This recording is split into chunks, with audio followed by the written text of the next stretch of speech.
I'm right here. Good evening and welcome to the April board meeting. I bet you'll see that there are a number of different people with us tonight. We have our board shadows with us. My shadow is Daniel Lehman, and I'll talk about him a little bit later. But we do want to get started, and he's going to be doing almost all the talking that I do. So it's my night to relax and his night to talk a lot. So welcome, Daniel.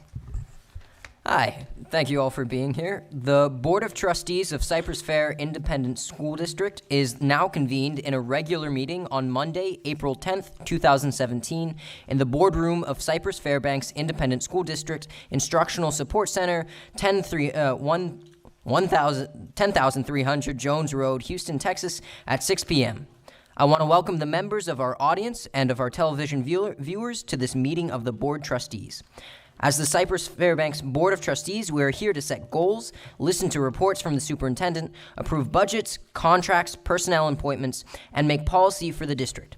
It is not the role of the board to make day-to-day operational decisions. The management and day-to-day operations of the district are the responsibility of the superintendent. We have policies and procedures in place to resolve concerns and issues. This is a public meeting of the Board of Trustees, not a meeting of the public. Prior to this meeting, board members received information related to the items on tonight's agenda. Agenda items will not necessarily be handled in the order listed on the notice. The meeting is open to all who wish to attend and hear the matters discussed. During the course of this meeting, the board may determine that a closed session is necessary. In that event, the board will meet in a closed session to consider matters duly posted for this meeting as permitted by Section 551.71 to 551.84 of the Texas Government Code.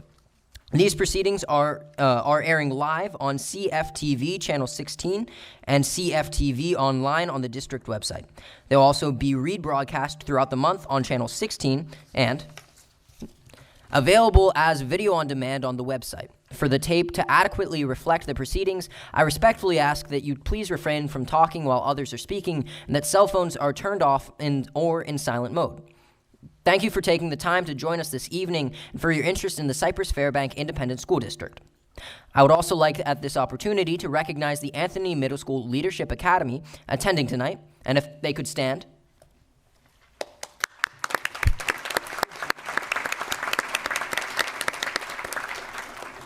As well as our Community Leadership Committee members who are in attendance, Julie Heineman, and if Julie could. And then our Boy Scouts, which, hang on just one moment. Where's that? Darcy John's bike. I'm sorry. I've lost my Boy Scout list. This is not Daniel's fault. This is definitely my fault. I know we have one Boy Scout, and Stephanie told me his name, and there he is. Do you remember his name? If we can give him a round of applause.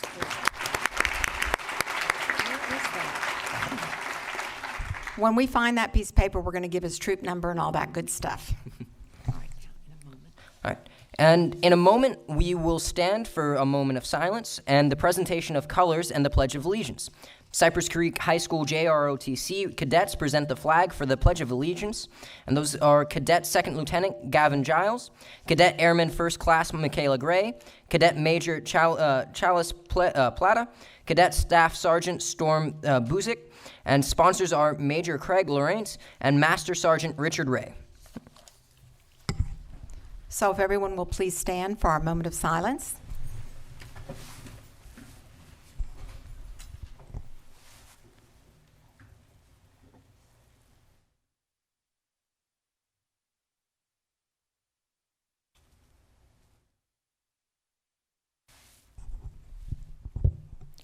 Thank you. And now the presentation of colors.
let's just say we're going to go back and...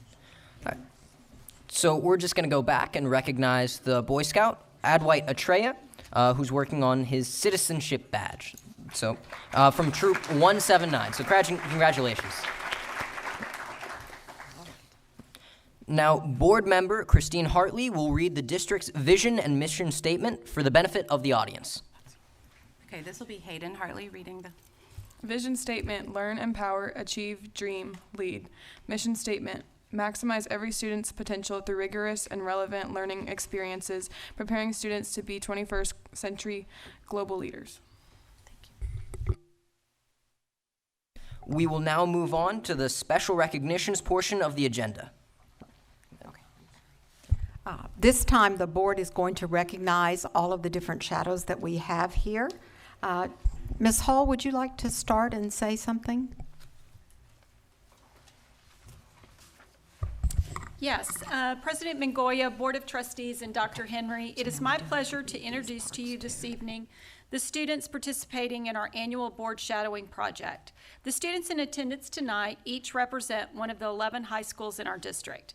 According to the Texas Essential Knowledge and Skills Objectives, understanding how school districts govern is a requirement for the U.S. government course. Tonight's board shadowing project provides students with the opportunity to observe firsthand the functions of the Cypress-Fairbanks Board of Trustees and administrative team. We greatly appreciate our board members and the administrative team for supporting the students of Cy-Fair in this learning experience. And this board shadowing project reflects the strong partnership that bonds all Cy-Fair stakeholders in providing one of the most memorable learning experiences for our students. We are very proud of all these students have accomplished. So please join me with welcoming these students to the Board of Trustees. So just we'll start, I guess we'd like to start with Mr. Sprague introducing your shadow, and then we'll come back around. Thank you, Ms. Hull. It is my pleasure and honor to introduce to you Colby Brooke Bryan. She currently attends Windfern High School. She also attended Alt Elementary School, Sawyer's, and Cy Ranch. She went over to Windfern so she can graduate early.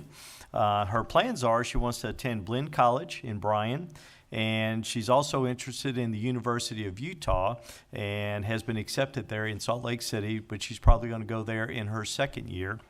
She wants to just move a little bit farther away, 45 minutes or so from home, and then get adjusted and then go ahead and move to University of Utah. She wants to major in psychology and eventually become a psychiatrist. So I think I'll be her first patient very soon. Her most challenging course is Algebra 2, and she said her most favorite course is economics. And she loves to snow ski. She hasn't broken a leg or arm yet, so that's good news. She loves to ski in Colorado and Utah. Recently, she's done black diamond slopes, so she must be very, very good at what she does, especially not breaking anything. And she also loves dogs. She has 3 dogs. She has a German short-haired pointer, a lab, and a schnauzer. And with that, help me well, Deborah, you want to say anything else? You did a good job. Thank you. And let's give her a round of applause for being here tonight.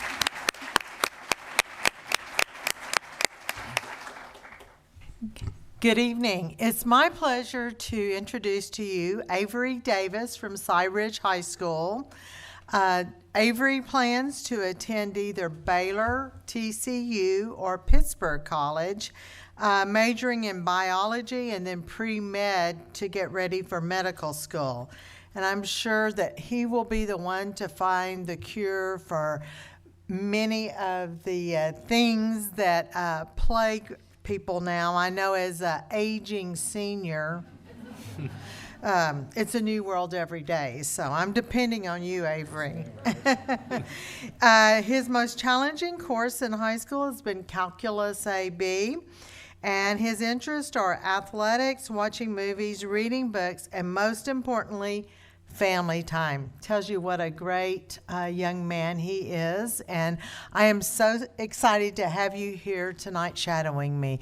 Let's give him a warm welcome.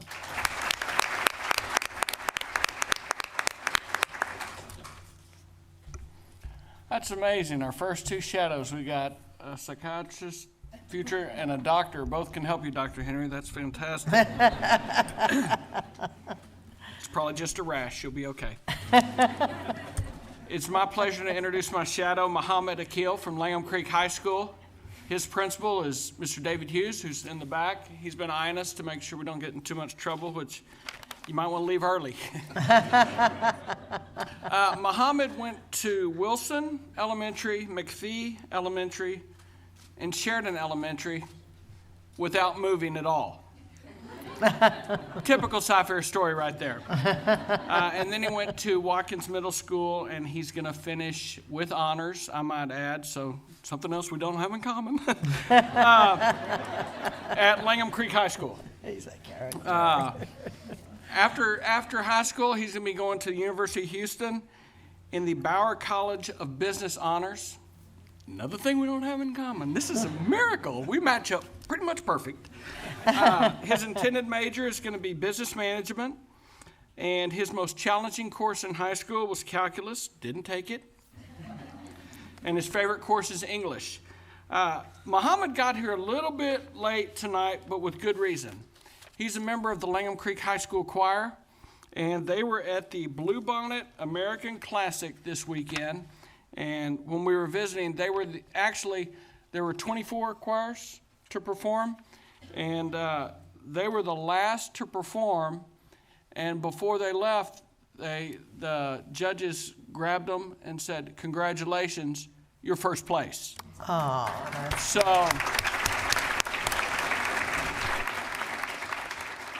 he wanted to do a duet with Dr. Henry. We just don't have time tonight. Look for it on YouTube. It's going to be up later. Muhammad's interests and hobbies are basketball, choir, obviously, community involvement, and he's also a life skills helper, and he's also president of the National Honor Society at Langham Creek. And then finally, for those of you that might be looking on TV or everything, he's already got a prom date, so no need to contact him. He's good to go, okay? Let's just let that go. Please help me welcome Muhammad Akil. There you go. That's it. That's Muhammad's fans in the back. Well, I don't know how you follow that up, but I'm used to it, Don, you know. Pretty much I'm amazed that you could even say you took English, but that's okay. I'd like to introduce Brandon Costello. Brandon is from Cy Lakes.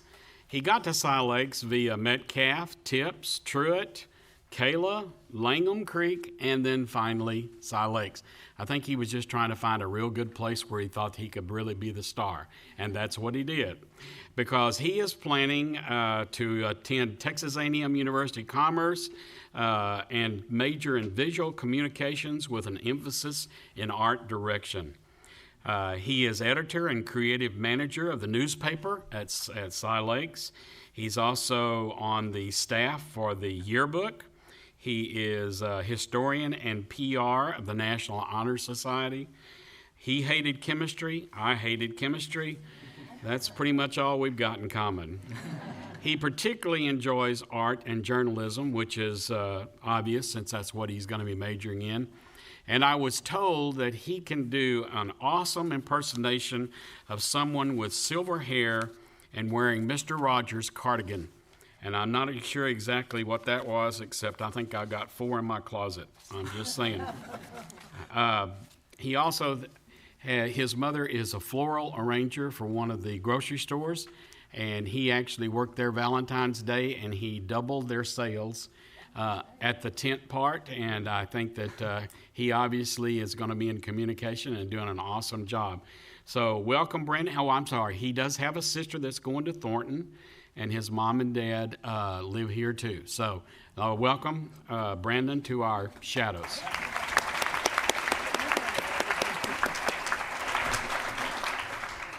I'm so happy to introduce Daniel Lehman. I know that you guys have had a chance to hear a little from him, and I think you'll hear a lot more. He's from Cypress Creek High School. He has an older sister that's already graduated, and she's working at the National Institute of Health. His father is an environmental consultant, and his mom is a health and safety manager for Chevron. He got to us when he was in third grade because his mom was already in Pennsylvania. His family was in Pennsylvania working, and his mom was working in Chevron there, and she had the awesome opportunity to come down to Houston, Texas. So he started his career at Yeager, and because of whatever reason, that's the only elementary he went to. Yeager, Blythe, and now on to Cypress Creek. He is very, very interested in politics and international relations, and he is going to go to American University in Washington, D.C., and I imagine that he'll have a great opportunity to learn a lot about politics right there in the city. He wants to eventually be in the Foreign Service, work for the State Department, maybe even have an ambassador role somewhere. I was very impressed with his knowledge of what's going on in Washington and about the State Department and about countries and foreign relations, just in our brief conversation at dinner tonight. He's a debater, and he attributes a lot of his information that he learns about things going on in the world to debate, because you have to research so many different issues. In fact, he's not just a debater. There are 5 divisions in Houston area for the National Speech and Debate Association, and he was the Student of the Year in the division here that covers Cy-Fair. Let's give him a round of applause for that. Wait a minute, I'm not done. His hardest class is English 4 AP, and he loves his school, loves everything about it, and I know he's going to do a great job over there in Washington. Let's give him a round of applause.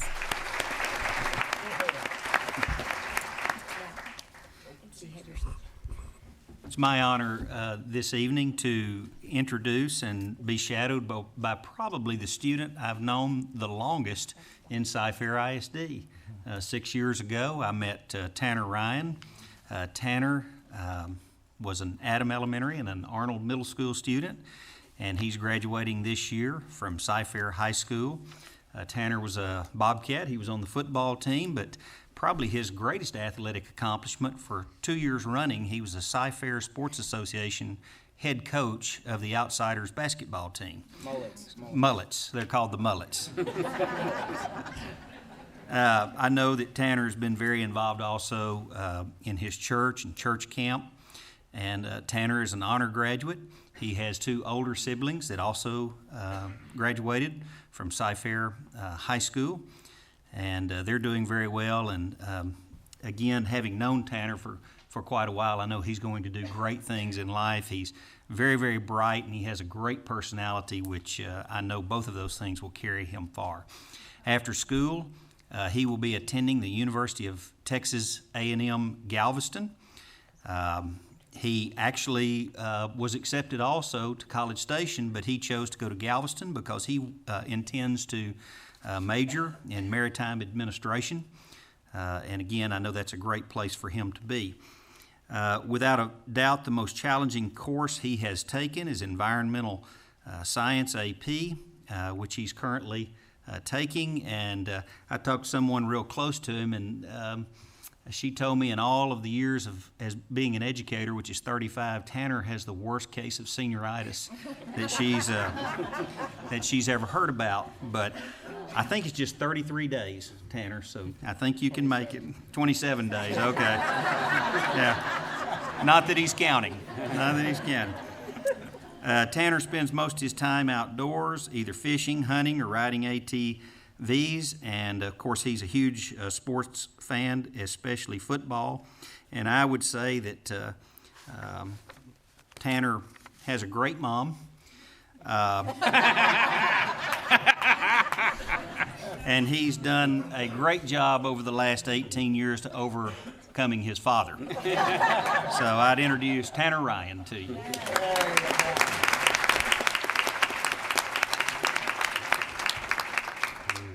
Tanner still gets to talk.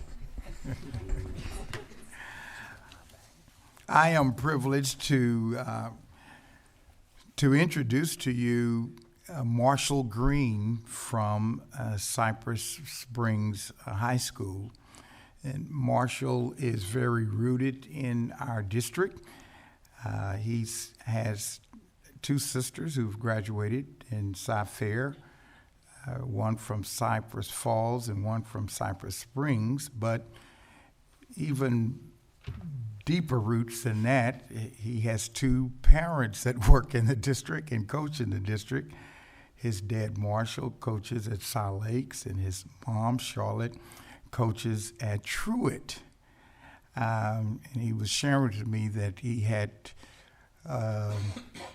no way to keep from doing his studies because of his parents, that he had to excel, and he's an excellent scholar as well as an outstanding athlete at Cypress Springs High School. He's not just a scholar, but also an athlete, a linebacker for the football team.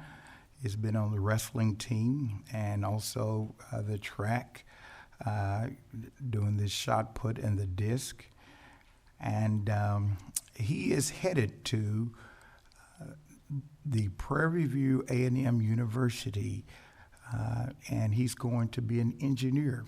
In fact, he's a Cypress Springs High School Panther, and he's going to now go to Prairie View and be a Prairie View A&M Panther. And to show you his scholarship this summer in the engineering program, he received the Might's Top Scholar Award there at Prairie View. He has his eyes on being either a civil or chemical engineer, and he already has his plans to work for Raytheon. And today he was at NASA and presented some blueprints up there. He's mastered all the math classes, and his most challenging class has been English. His interests and hobbies are fishing, listening to music, and hanging out with his friends. Very promising future. Let's give it a great applause for Marshall Green.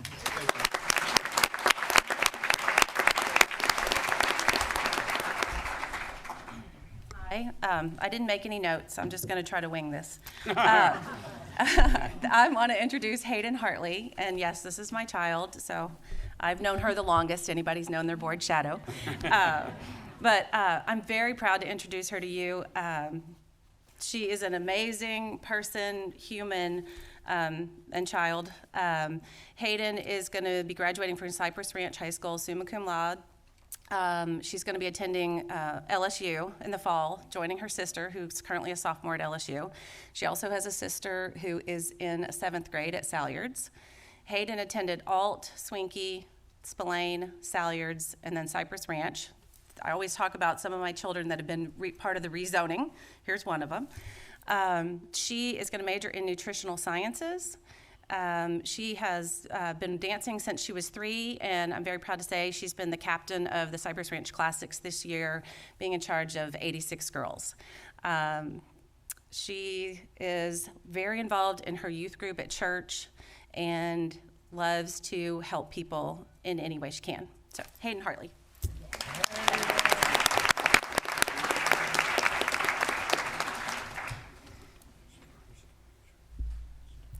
It is my privilege tonight to introduce Kevin Turner, a high-flying Jersey Village Falcon currently ranked 10th in his class. He may slip a notch or two because we don't happen to give K-level credit if you attend 4 years of band or 4 years of other extracurricular activities.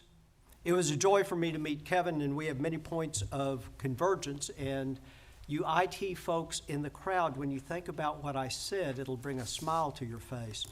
He was nominated by his economics teacher, Miss Susan Gutierrez, who made the following observations to me. He's a diligent, intelligent, ambitious, and determined young man. Here's the key point. He is the epitome of what every student should aspire to be while in high school and beyond. He always has a smile at the ready and brightens my day, especially when I observe what he is capable of producing as a student. Government and 2017 Spotlight Teacher of the Year, Ahmed Kawawa, observed that in the stormy season of an election year, Kevin was always concerned with the facts. And certainly in political discussions, we must always strive to be fact-based. Kevin is a two-time All-State tuba player, judged third best in the state of Texas this year. Prior to state competition, Kevin earned first chair at All Region while wearing his lucky pajamas. I'm sure his band director was thrilled with his choice of clothing. His band director, Brett Nelson, said, "Kevin is without question in the top 1% of all students I've ever had the privilege of teaching." Further, Mr. Nelson reminded me that on the field, Kevin had been a member of marching leadership, while on stage he is the principal tuba player for Jersey Village. Kevin may yet don the orange and white this fall and grace us with his talent at halftime.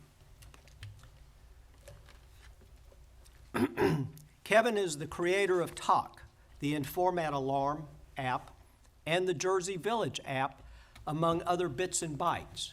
Before he disbanded the Jersey Village app, he had almost 800 followers.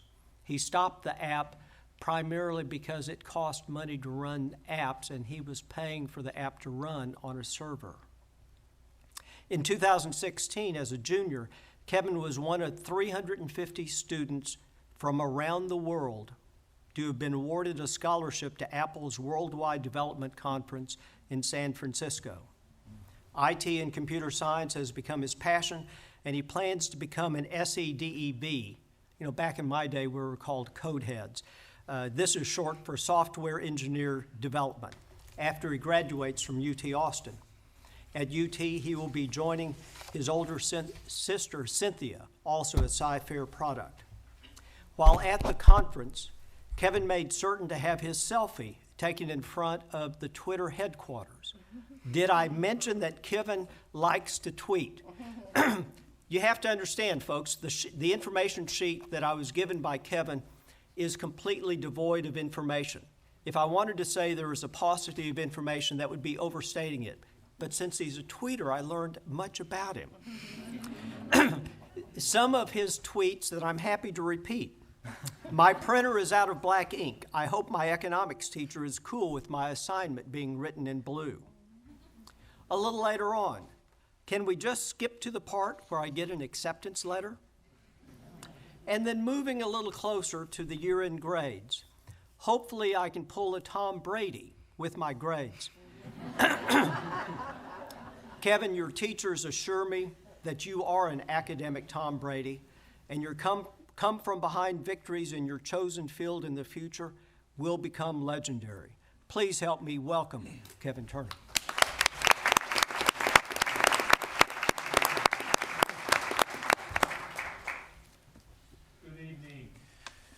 Mr. Snow and I are very fortunate to have Alexis Butch as our board shadow this evening. She is, of course, a senior at Cypress Woods High School. A little information about Alexis: she attended Sampson Elementary. She'll have an opportunity to talk later, but her third grade teacher is someone I know very well. And she also attended Goodson and Spillane Middle School. While at Cy Woods, for the past 3 years, she has been a Crimson Cadet and currently is, and actually is serving as senior lieutenant for the cadets. She is also on the announcements team at Cy Woods High School. She's in PALS and a Cy Woods ambassador. After graduating, she plans on attending Sam Houston State University to major in food, wellness, nutrition, and minor in dance. And we can all wish her good luck, because on May 12th and 13th, she is trying out for the Orange Pride dance team at Sam Houston State University.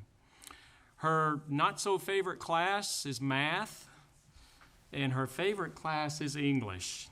She does enjoy dancing, volunteering at her church, and spending time with friends and family. She has an older brother who also graduated from Cy Woods High School and is currently attending Texas State University. Didn't know, Tanner, the exact number of days, but she is definitely looking forward to walking across that stage as well. So please join Mr. Snow and I on welcoming Miss Alexis Butch.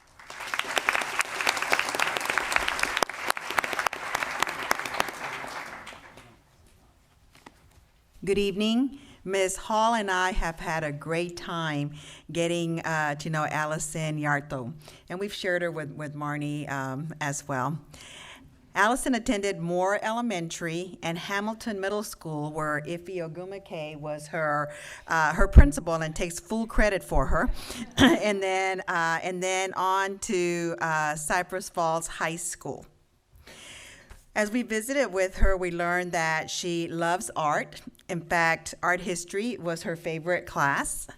And she will be attending the University of Pennsylvania. And a couple of reasons she shared with us is, number one, she went to Philly and fell in love with Philly. And then one of her favorite artists, Klaus Oldenburg, has 5 sculptures right there at the campus. Her intended major is political science and economics. She is president of the debate team and also class president of the senior class. And one of her latest jobs as class president was to put together the playlist for the prom. In fact, she stayed up till midnight last night working on that. Her most challenging course, she says, was Spanish 4, but I can tell you, I tested her, and she is very fluent in Spanish. And another class that's challenging that she mentioned was calculus, and she's got a very difficult teacher who happens to be her father. So, yeah. She comes from a family who enjoys traveling, and in fact, she spent this past summer in Paraguay and really honed in on her Spanish and her speaking aspect of it. So please join me in welcoming Allison Yarto.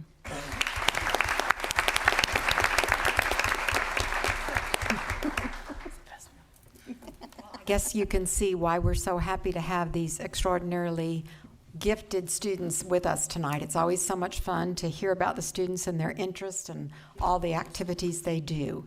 It makes us very proud. We did forget a few people, and I want to introduce them. From CLC, Danica Smithwick, if you could stand up. And also John Ritchie from CLC. Can you stand up, Mr. Ritchie?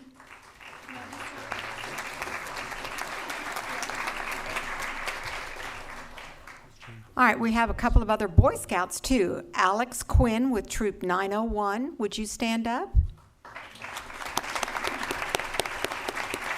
Thank you, Alex. Joel Gustafsson, also with Troop 901. And Troop 901 has the Assistant Scoutmaster by the name of John Quinn. If you would stand up, sir. Thank you for bringing your scouts to our meetings. All right, we did agenda item A. We're going down to B now. A representative of the Texas Police Chiefs Association, the TPCA, will recognize Cypress-Fairbanks ISD Police Department's achievement of a recognized department under the TPCA Best Practices Program. And the presenter is going to be Chief David Gott. Chief?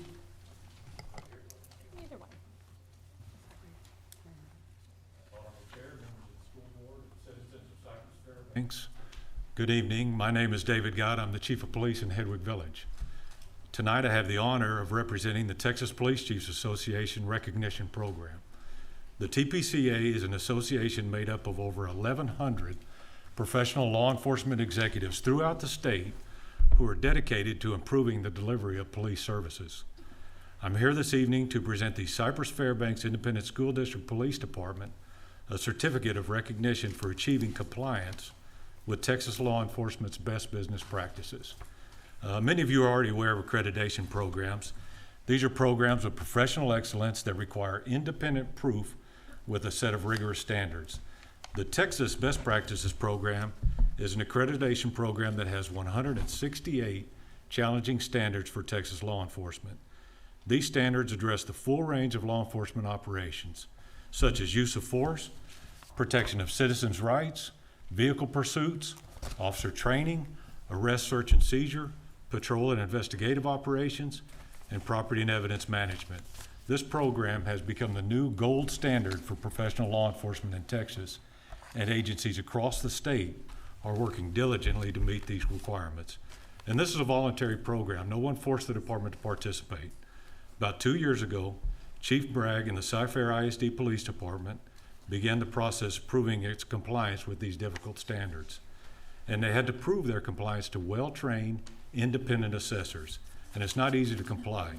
The agency had to do a complete audit of all its policies, procedures, training, and operations in order to meet these standards.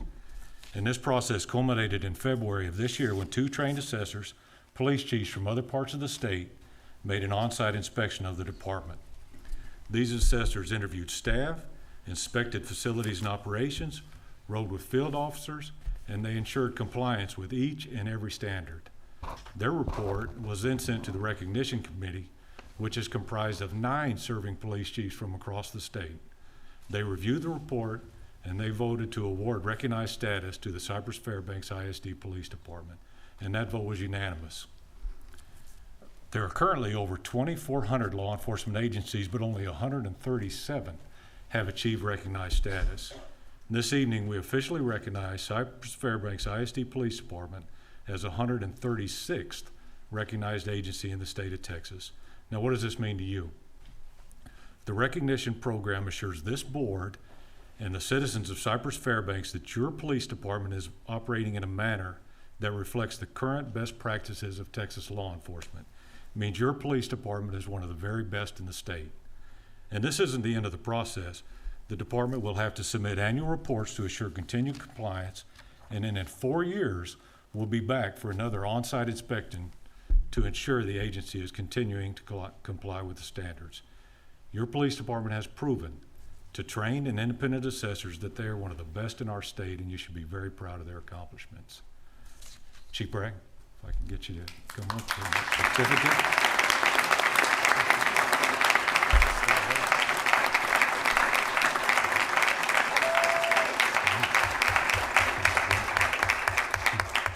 And I know Chief Bragg's retiring pretty soon. I guess it's got to be a tough loss for the school district after just an incredible 45 years in law enforcement. And one thing you may not know is his reach goes much farther than the Cypress-Fairbanks Independent School District Police Department.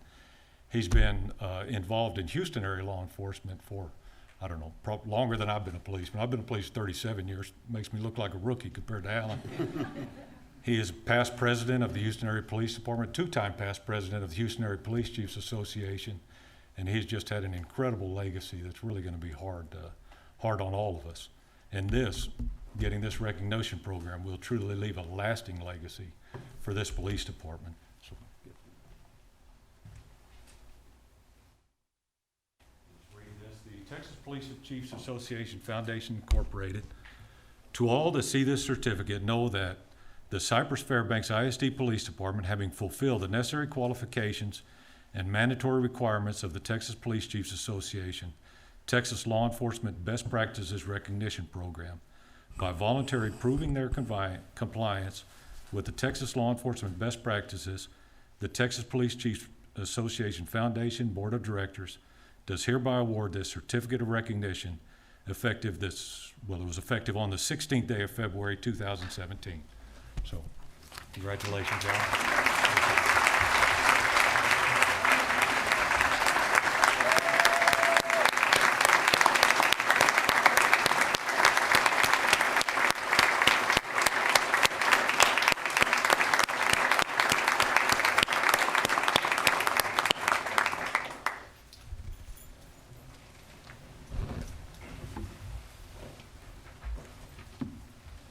I'm not reading from your notes. I want to introduce the command staff to you.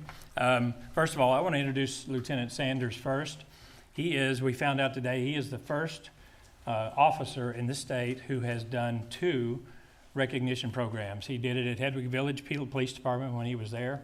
I hired him, he came over here, and so now he's done it for us. So he has a legacy too, that he's done this twice now. And I've only done it once, and once is enough for me. So congratulations to Lieutenant Sanders. I'm going to introduce him real quick.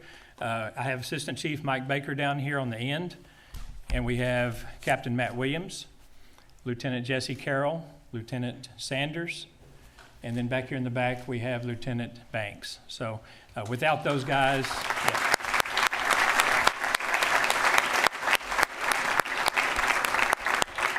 without those guys, we couldn't have gotten this done. It took the whole team to make it happen, so thank you.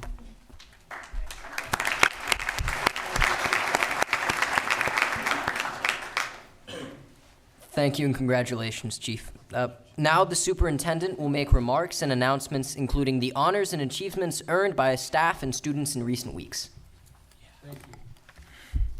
Destination Imagination.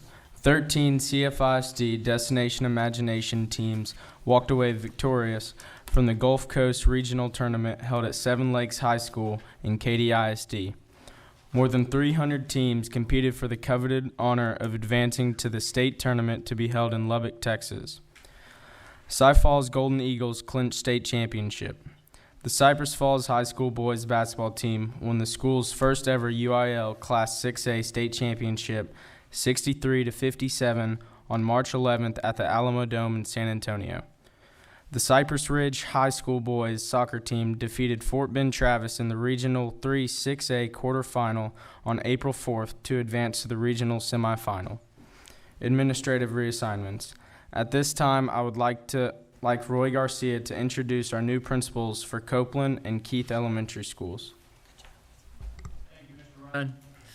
We are excited to introduce to you our two new principals, and actually Alexis will assist us with those introductions. Alexis. Our first introduction is for the new principal at Keith Elementary School, Miss Dawn Tryon. Dawn received her Bachelor of Science from Southwest Texas State University and her Master of Administration from Prairie View A&M University. Dawn is in her 21st year in the education profession, all in Cypress-Fairbanks. She served as a 2nd and 4th grade math and science teacher for 11 years at Adam Elementary. Dawn helped open M. Robinson Elementary, serving as an instructional specialist. She also served as an assistant principal at Robinson for the past 8 years. In addition, she has served as an elementary summer school principal the past 3 years. When Dawn is not working, she enjoys spending time with her family. She and her husband Ron will be celebrating their 20th wedding anniversary in November. They have 2 children, Bailey, a senior at Cyfair High School, and Bane, a freshman at Cyfair High School. Both Bailey and Bane attended Adam Elementary and Arnold Middle School. Please join me in congratulating Dawn on her new leadership assignment.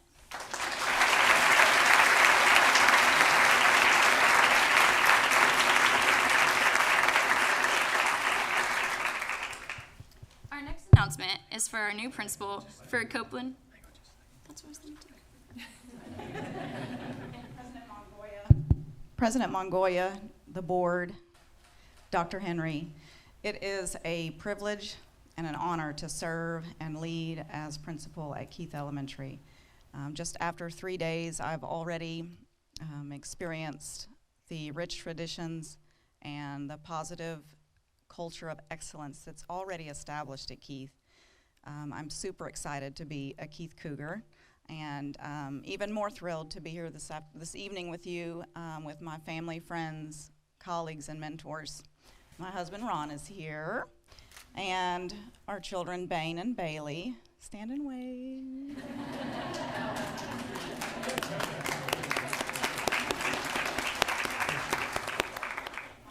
We're here.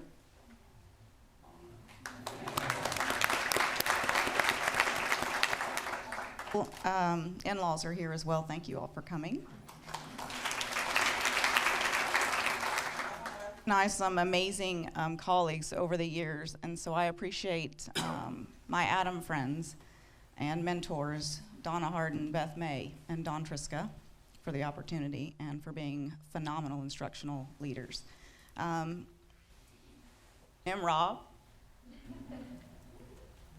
Thank you for your encouragement, your love, your support. Encouragement. And finally, Keith. Where are the Cougars? We're excited to join you in this journey and look forward to many years of commitment to kids and making decisions to do what's best for children. So thank you very much for coming tonight. Thank you.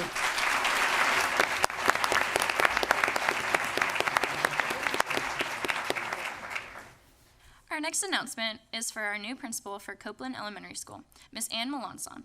Ann received her Bachelor of Arts in Elementary Education from the University of Louisiana at Lafayette and her Master of Education from Lamar University. Ann is in her 24th year in the education profession.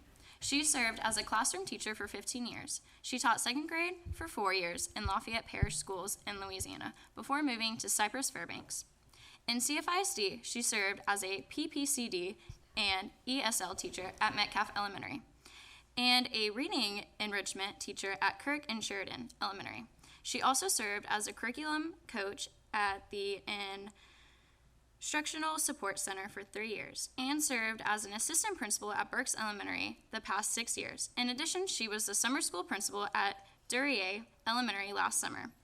When Ann is not working, she enjoys spending time with her family and friends, traveling, shopping, and reading. She and her husband, Gerald, have 2 children, Lindsay and Brent, who are both graduates of Cypress Falls High School. Please join me in congratulating Ann on her new leadership assignment.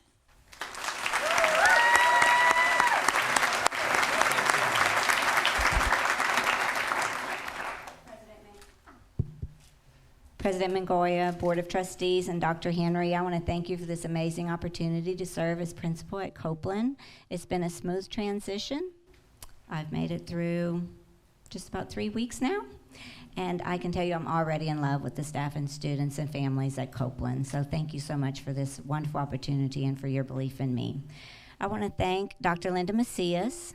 Linda, you're one of the main reasons I'm standing here today. All those years ago when I was in curriculum, you tapped me, pushed me, and said you need to get in the AP pool, and you offered to serve as a reference for me. So thank you for pushing me to the path of administration. I really appreciate it. Dr. Carla Brosnahan, for all the times that you yelled from your office.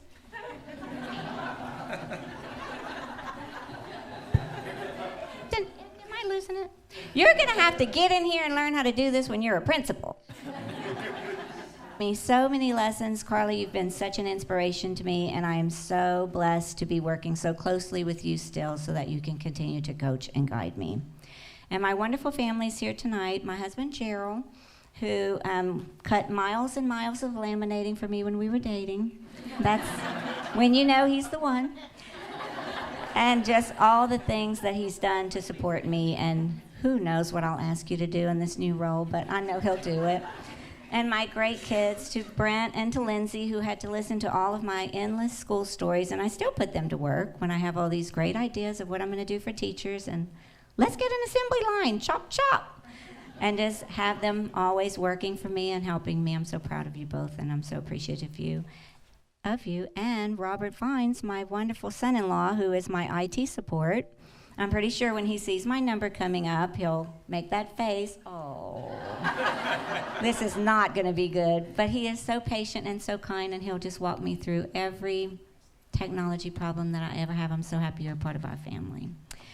And to these fabulous people in the room, my wonderful new Copeland family, my awesome Berks family, and just all the people who have been a part of my leadership journey through the years.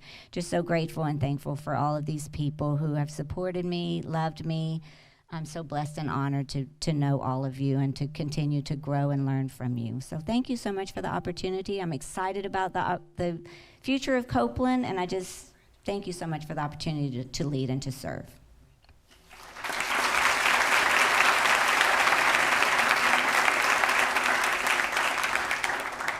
Thank you, and at this time, we're going to take a quick 5-minute break, and then we'll come back. Do during this time, we go out and speak with the folks in the audience.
We're ready to get started again. So I'd ask everyone to take their seats. Ready? All right, so we're going to do board comments. Any board member may make a comment during this portion of the agenda without prior posting being required. Comment items may not pertain to the character of any student, staff, or board member and may not be discussed or deliberated upon at this time. And we're going to start with Mr. Jackson.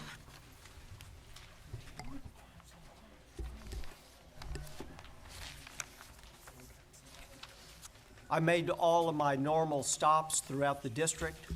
The reports of Tomcat not being available during Dr. Seuss Day in that week may have been greatly exaggerated, but he has made his appearance at a couple of different campuses. Most recently at Andre Elementary, where I was happy to go and help them celebrate their 10th anniversary.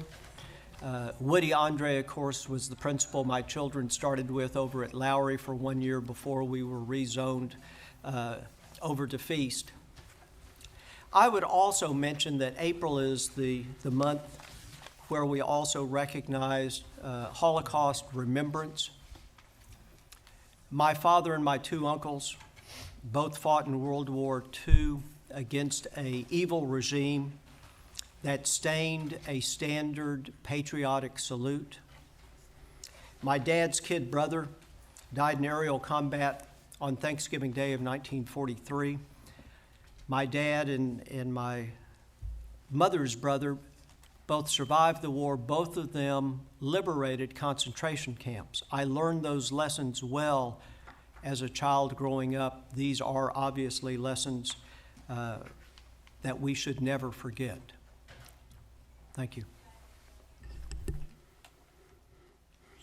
I'm just going to make a quick comment. I used to always say this at the beginning of meetings, but we decide on a lot of things on Monday nights. We vote and take action.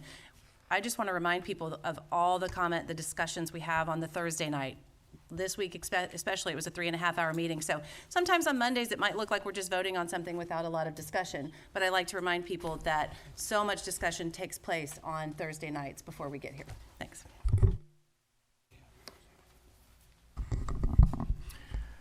I just want to remind everyone that elections do count, and that once we have our Texas legislature in place, one of our duties as citizens is to stay in contact with them, keep abreast of all the bills, especially that affect education, write them, call them, and the duty does not end once you vote on Election Day. Please keep aware of that. Kind of piggyback on what Dr. Ogletree just said, and I just got to say that I've been on this board now a little bit over 12 years, and this is the very first time I have ever had a House of Representative give me a call to explain why he voted the way he did. And I've got to say accolades to Dr. Tom Alberson, who took that upon himself to contact and explain why he voted and how much he supports Cy-Fair. I also heard from Representative Huberty, who I had sent a note to, and he actually answered my note, which that doesn't often happen. And also to House Speaker Strauss, who sent me a very nice note and talked very complimentary about this district. And I just think that that's awesome that they're actually listening, because there is a part of me that thinks there's one side up there that's not listening at all. So I encourage each and every one of you to get in contact, like Dr. Ogletree said, because this is the time when they're wanting to know what their constituents think, and I would appreciate y'all making your feelings known, whatever they are. Thank you.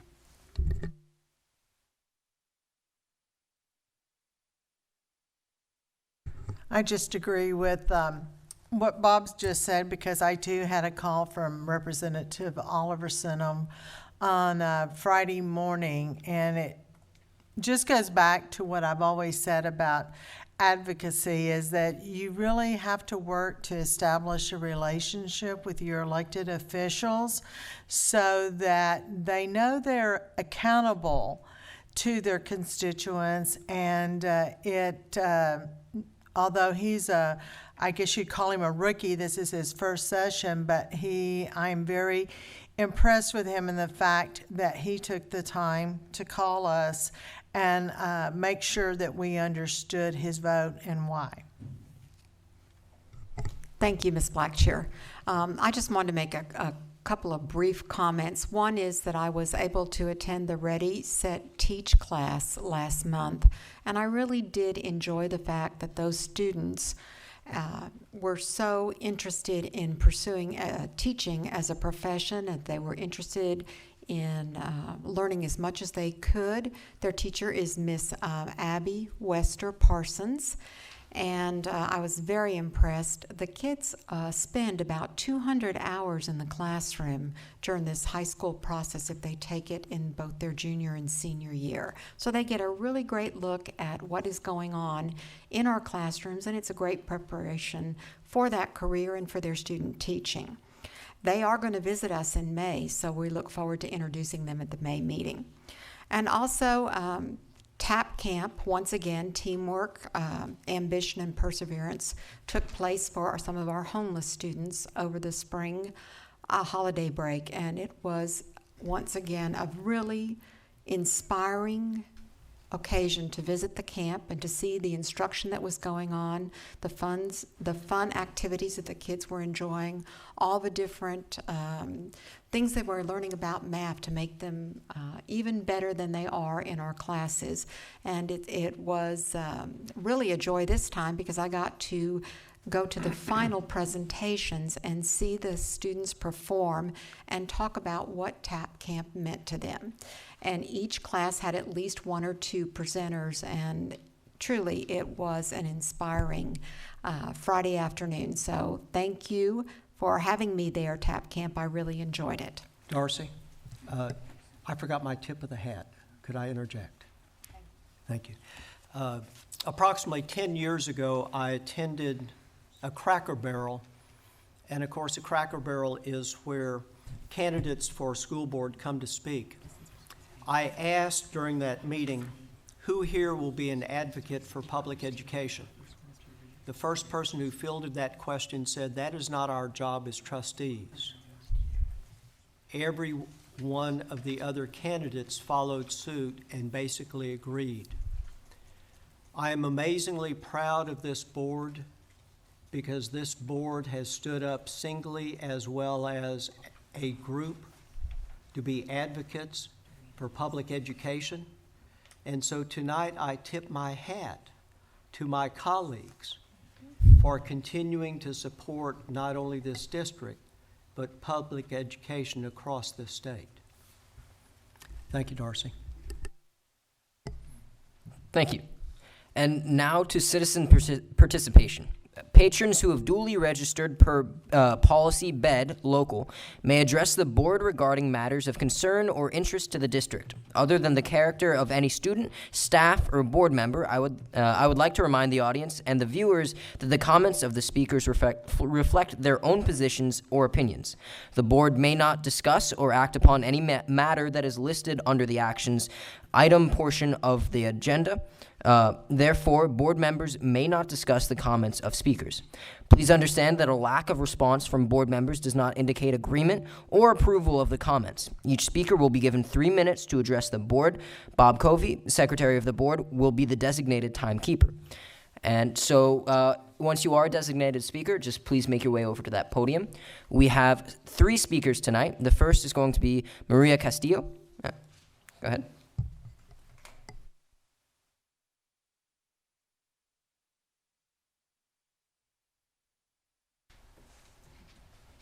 Ms. Castillo, you'll see a green light when you start. The yellow light means you have 30 seconds, and the red light means you need to wrap up very quickly. Thank you.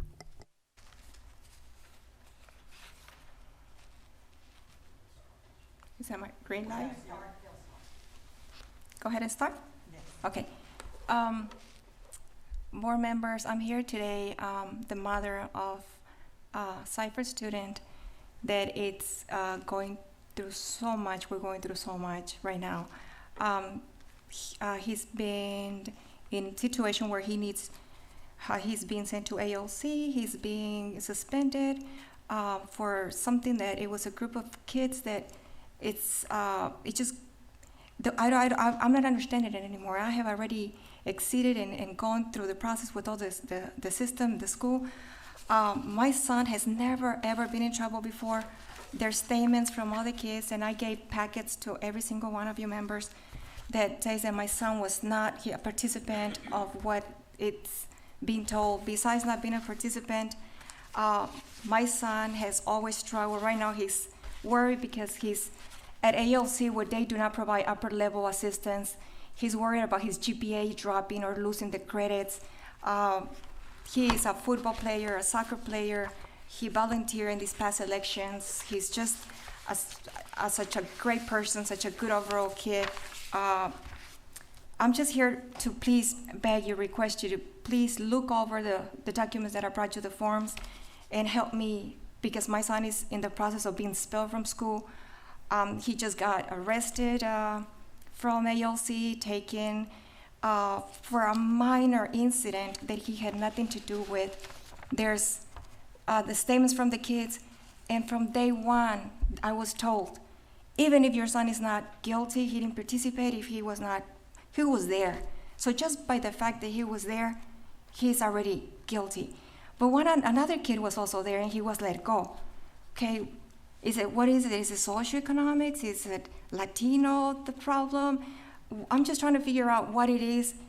And now I have to hire like 2 attorneys, one to defend me from the school, one to get my son out of arson charges, criminal charges. I'm just approaching you guys today to maybe one of you board members can look it over and make a decision and just help me. Like I said, my son has never been in trouble. He's in upper level classes, he's volunteer, he works on the weekends, he plays football and baseball for the school, for Cypher. he was selected from 100 kids that tried out in baseball. He was selected number 3 in a travel team, in a travel team, and he's about to, he's such a great kid. The worst thing about this is he was not a participant, and he's being punished for something that he did not do. I just need somebody to listen to me, and that's why I'm here today, to approach you guys, and it just helped me. I brought in a packet for you guys to review, and thank you so much for your time. Thank you, Mrs. Castillo. We appreciate it. The second speaker is Julie Heineman. And Julie, just make your way up to the podium.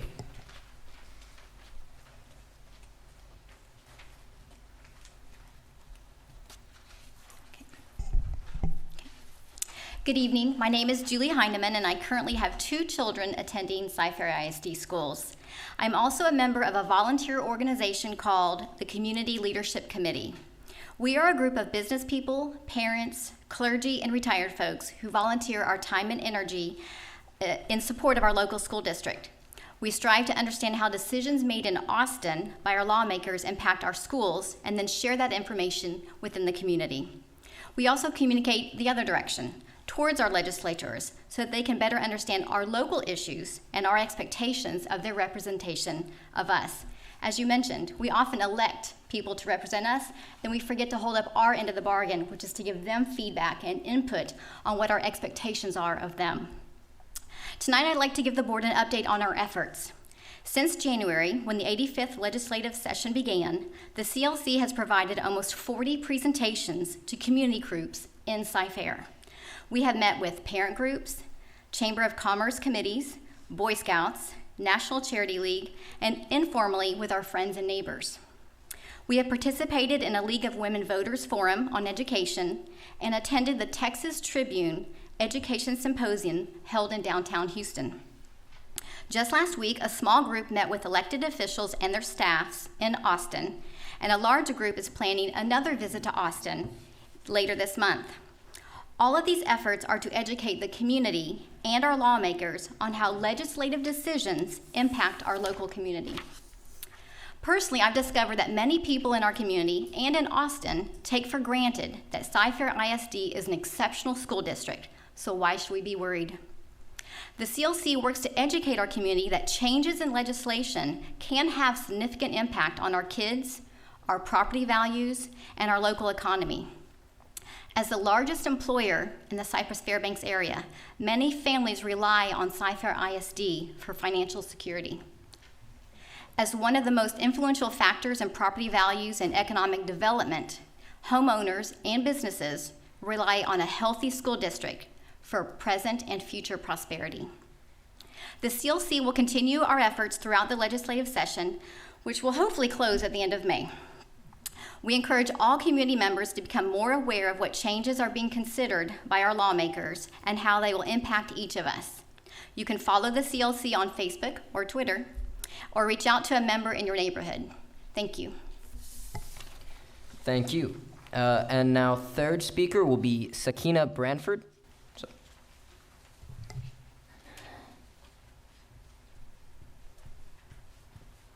Good evening.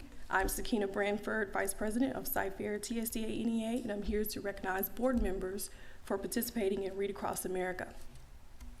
You're never too old, too wacky, too wild to pick up a book and read with a child. You're never too busy, too cool, or too hot to pick up a book and share what you've got. These words, written by Anita Marina, express the spirit of the National Education Association's Read Across America program. March 2nd, 2017 marked the 20th year anniversary of this America's Read to Kids Day. To Board President Darcy Mongoya, the board members, Dr. Henry, and to everyone that participated in this year's Read Across America Day, thank you. Cyfair TSDA says thank you for motivating our students and for celebrating reading on March 2nd, the birthday of the beloved children's author, Dr. Seuss. Cyfair TSDA board member Monica Edwards is here to help me present these certificates. Darcy Mingoya.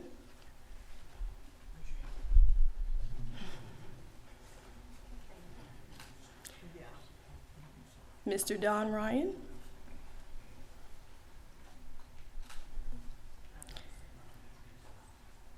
Ms. Christine Hartley.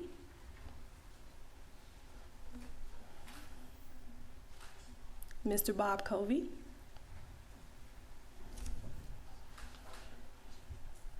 And Ms. Debbie Blacksher.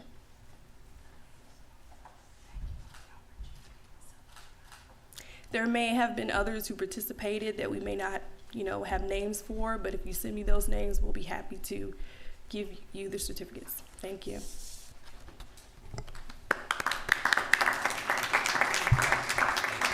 Thank you. That concludes the public participation and comment portion, and we'll move on to reports. During the Committee of the Whole meeting on April 6, 2017, the following reports were received. Agenda item number 4A and B, which agenda item A is going to be the administration will provide an oral report on school support services. And item B will be the administration will provide an oral report on the 2014 bond update. Action items. Also, during the course of the Committee of the Whole meeting, it was the consensus of the board that the following action items be approved as submitted or amended. Item A, the board will consider approving the tax refunds of $500 or greater for the Cypress-Fairbanks ISD. And item B, the board will consider approving the minutes of the March 9th, 2017 regular meeting. On Thursday, the following non-consensus items were placed on the consensus agenda. Agenda items 6A, D, E, F, G, H, I, and J. Item A, the board will consider awarding bids and contracts and/or authorizing purchase orders as recommended in the posted agenda item. All right. All right. And then subsection 1, dark, lit, or self-provisioned fiber networks expansion. All right. And then item 2 will be the drill team uniforms for Bridgeland High School. Item 3 will be the graphing calculator purchases for high school and middle school. Item 4 will be instructional materials, textbooks, ebooks, workbooks, and teacher materials. Item 5 will be internet and related services. And item 6 will be internet gateway router switch. And item 7 will be musical instruments. And then there's item 8, which will be operations cleaning equipment. Item 9, which is public address system replacement. Item 10, which is technology construction renovation upgrades. Item 11, which is Thornton Middle School gym floor replacement. Item 12, which is warehouse equipment, food service department. And then there's a new item, item D. The board will consider approving the district instructional material recommendations for the 2017-2018 content areas. Included are listed languages other than English and career and technical education. Then there's item E. The board will consider approving a request for Texas Education Agency waivers that allow the district to train staff on various educational strategies designed to improve student performance in lieu of a maximum of 3 days, 420 minutes per day, of student instruction for the 2016-17 and 2017-18 and 2018-19 school years. And then item F. The board will consider approving the interlocal government agreement between Harris County and the Cypress-Fairbanks ISD for the installation of traffic right-of-way improvement adjacent to Cypress Fall High School and authorize the superintendent or designee to negotiate the final terms and execute all related documents. And then item G, the board will consider approving the construction proposals and contracts paid from bond funds to the recommended contractors and authorize the superintendent or designee to execute all necessary documents related to such contracts as follows. Then item number H, the board will consider approval and execution for the plat of Bridgeland High School. And then number 12, and Wells Elementary School, number 55. And then there's going to be Item I. The board will consider the authorizing the district to notify the Texas Education Agency of its intent to dispose of an out-of-adoption instructional materials. And item J, the board will consider approving instructional materials, allotments, and TEKS certification for 2017-2018.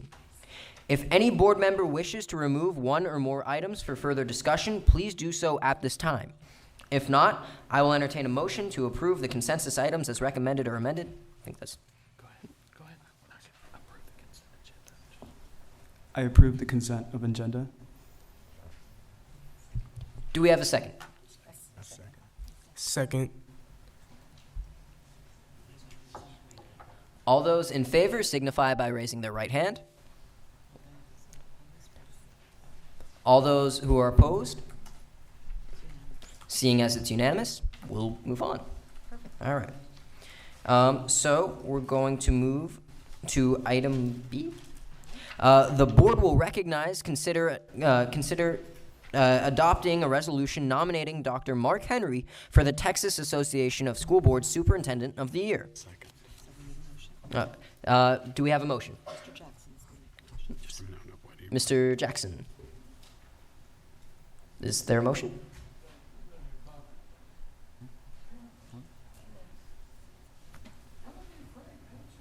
I'm sorry, that Mr. Jackson's going to make that motion. You've heard me say 3 times over the past year that you hire a superintendent for their leadership and judgment. You have also heard me compliment Dr. Mark Henry as having excelled in each of these areas. And so tonight it will be my privilege to nominate him for Superintendent of the Year. As always, I must lay the predicate, however. For a leader to be considered worthy of this nomination, not only must they show capable leadership and management of this district, but it must extend beyond our boundaries. Dr. Henry has taken firm stands on behalf of public education and for teachers and public, both by published words and those spoken. In my presence, he has been thanked by his peers for these actions.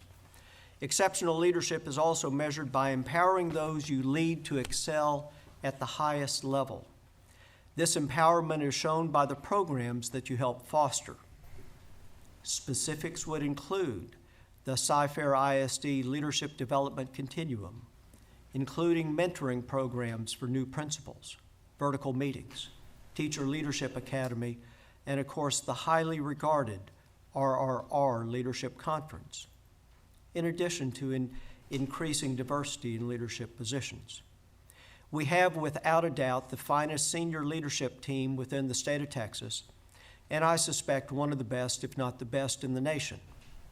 Many of our associate and assistant superintendents have been recognized by their peers as being the best in their field. A measure of exceptional leadership is the quality of people with whom you surround yourself. A requirement of leadership is to foster a culture where the mission can be achieved. Peter Drucker reminds us that if something is to be valued, we must find a way to measure it. Commissioner Morath in December of 2016 recommended that what must be measured is student attainment. I agree with the commissioner. During the tenure of Dr. Henry's leadership, every campus has always met the standard required by the state of Texas. This is, in fact, consistent with the overarching policy as developed by this board in cooperation with the superintendent, to wit the motto, every student, every day. A focus on continuous improvement is fostered by programs such as Camp Summit, TAP Camp, Algebra Camp, the Superintendent's Incremental Growth Award. Even the much despised A through F rating scheme bears this out. Cyfair received a B, and a C.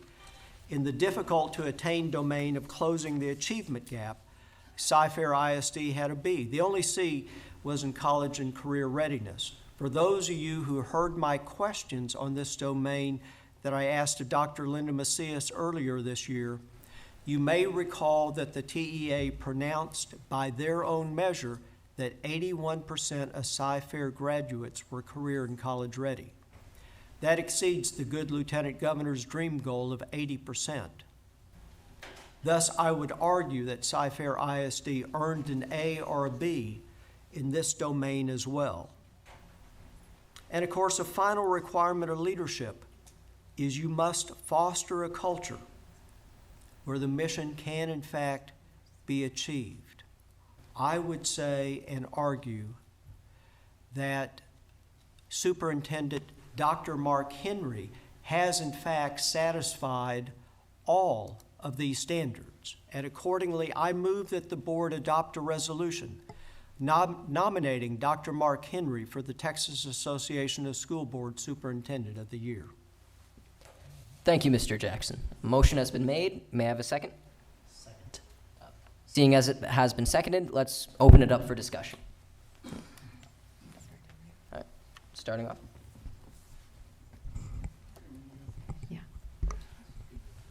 You know, This is going to be fun. I'm actually going to say something nice about you this time. It's shocking. I'm shocked too. No, I think when you know, each year when we go to the state convention, for those that have been on the board a while, they'll probably agree with me on this. You'll see the nominees for Superintendent of the Year, and I'm sure in their community that they're more than worthy. But then, as I watch them go across and I hear their accolades and their accomplishments, I think they got nothing on Mark. Because really leading this district is no different than leading a multi-million-dollar company. When you look at the number of employees that we have, if you look at our results, if you look at our rate of return on our product, our students are dominating. Our students are doing extremely well, both at the state level and at the national level. And that really is a great reflection of Dr. Henry and of his leadership team. You know, Mark's a very humble person. He would be like, I don't want to be nominated for this. This is something that we want. And make no mistake about it, we want him to win. Because in my opinion, there is not a better superintendent in the state of Texas than Mark Henry. And I don't think there's anyone in a leadership position like he has that does more with less resources than he has. And so I think I'm so thrilled. When Darcy told me that we're going to nominate him, I was like, finally. And really the only reason that he hadn't been nominated earlier is because he was kind of anal about it and didn't want to be nominated. But we finally kind of overruled him and said, hey, this is it. You deserve this award. And Mark, I can tell you, regardless of the outcome, you're definitely number one in our book. So, yeah. Hey, my shadow wants to say something. This wasn't really expected, but I just want to give a brief statement about it. Not only from a board member's perspective as a shadow project, but from a student's perspective, Mr. Henry, our district has progressed a lot over the years, and since first grade, I've noticed it, and now we have more of a social media presence as well. So not only is our district watching the types of accomplishments that we're achieving, but also the entire world. Your support for the fine arts as well, not only you, but all the board members here, I really do appreciate it. It's amazing. We were in Austin this year, and when they announced that Langham Creek Choir was performing, the little crowd from the corner over there, it was Mr. Henry standing up just going crazy about it, and that was really nice to see. And not only that, but your presence in the district from elementary schools to middle schools to high schools, it's very appreciated. And from a student's perspective, it's very nice to see that someone from the higher class is doing that. So thank you very much for that.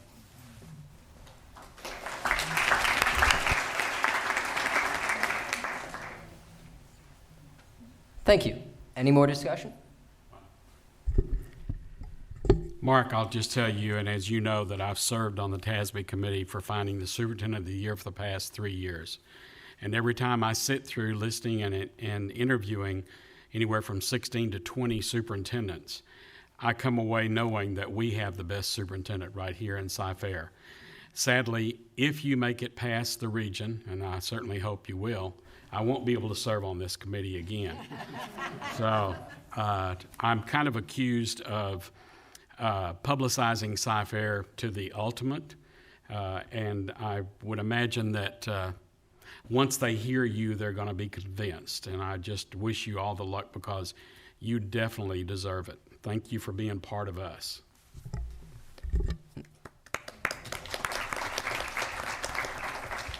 Thank you, Mr. Covey. And any more?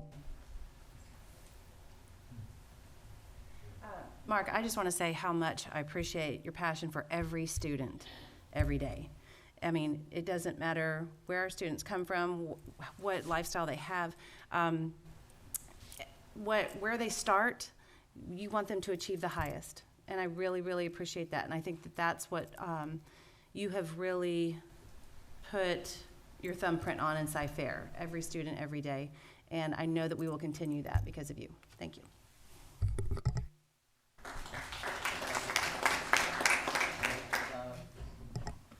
Is there any more discussion? Dr. Ogletree? Yes, thank you. As a board member, I have been a part of 2 superintendent searches and the selection of superintendents for this district. And when I first went to training as a board member, I was told that the most important decision that a board member will ever make is the selection of the superintendent, the one who is going to lead and spearhead the educational movement of the district. And I am happy to say and proud to say that our selection of you, Dr. Henry, I don't think any of us who visited Galena Park, who did the interviews and who have seen you operate once you have arrived at Sci-Fair, we've all kind of just said, hey, we did it. And a few years ago, as a board, we received the honor of being the board of the year, but we were happy to do that, but we know the day-to-day operation is led by you, your team, and what happens in the classroom, and we're very happy and proud to nominate you. Bless you.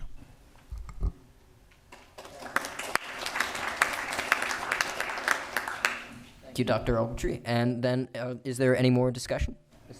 Ms. Blackshear? Yes, being the board member that's only been on the board for 2 years, I had the privilege of knowing Mark first from a community perspective and working closely with the district and with Mark. And I can say I've worked with many superintendent through my 29 and a half years at the Sci-Fair Federal Credit Union. And your leadership, we've had some great superintendents, but your leadership, your love for the children, your how you support everything. You started the Superintendent's Fun Run to raise money for scholarships for our Sci-Fair Educational Foundation. And it just, everything you do, Mark, is just exemplifies your love for this district and for the kids of our district. And as Don said, as far as I'm concerned, there doesn't even need to be a vote because we know you're number one.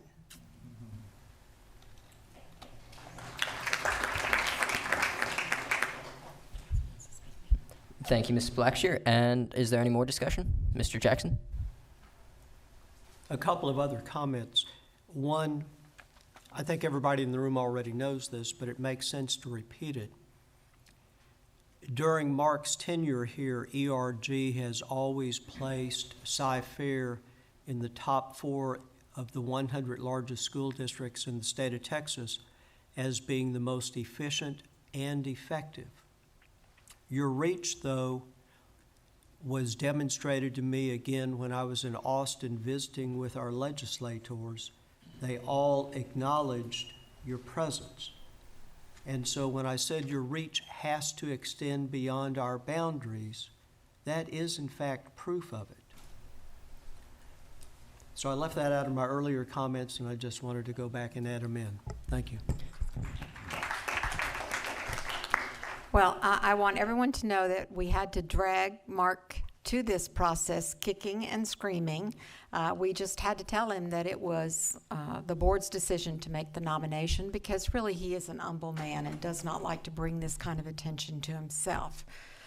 But when you look at his record of service and what we've achieved during his tenure, there is no doubt that he is very deserving of this, and that the nomination is something that needed to happen.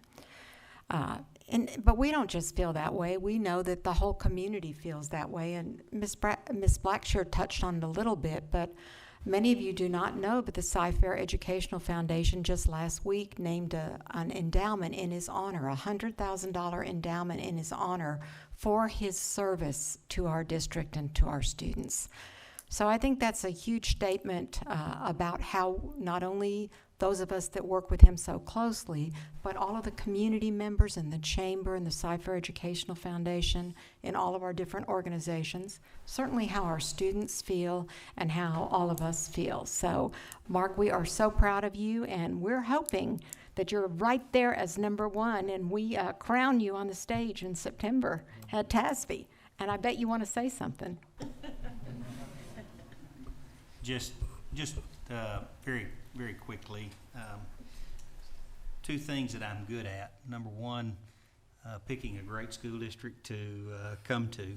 And you've heard me say this over and over, Cy-Fair is the destination district. I knew this would be my last superintendency ever. Believe it or not, it's my 26th year as a superintendent. So most of my adult life has been as a superintendent. And, I think my wife even thought I would be retired by now, but Cy-Fair ISD really is my family, and it's hard to leave your family. And then the second thing that I've really been good at is surrounding myself with such great people. And I can tell you, from the senior leadership team to our campus principals, all the way down through the organization, I'm surrounded by such wonderful people. And I really did. Don talked to me a couple of times when he's board president about being nominated, and I didn't feel deserving then. I don't feel deserving now, because I'm just surrounded by so much talent, and I just try not to mess it up on a daily basis. But I really am thankful to be here, and like I said, this is my family, and I really mean that. It's not a job anymore. It's family. Now, some days are kind of like a job, but I really do appreciate the Cy-Fair community and the reception that I've received the last 6 years, and I hope I can be here several more years. Thank you.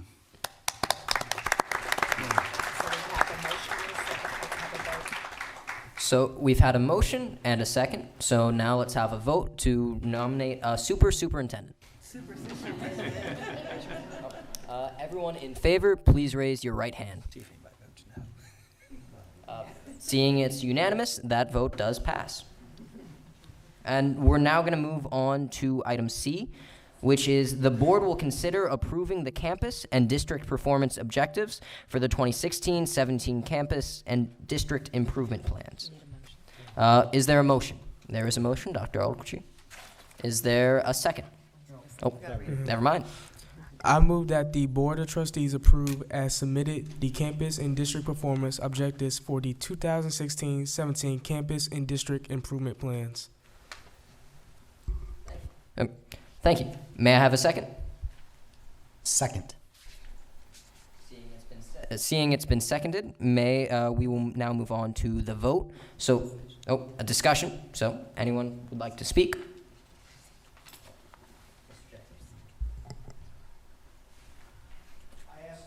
Questions during the Thursday meeting.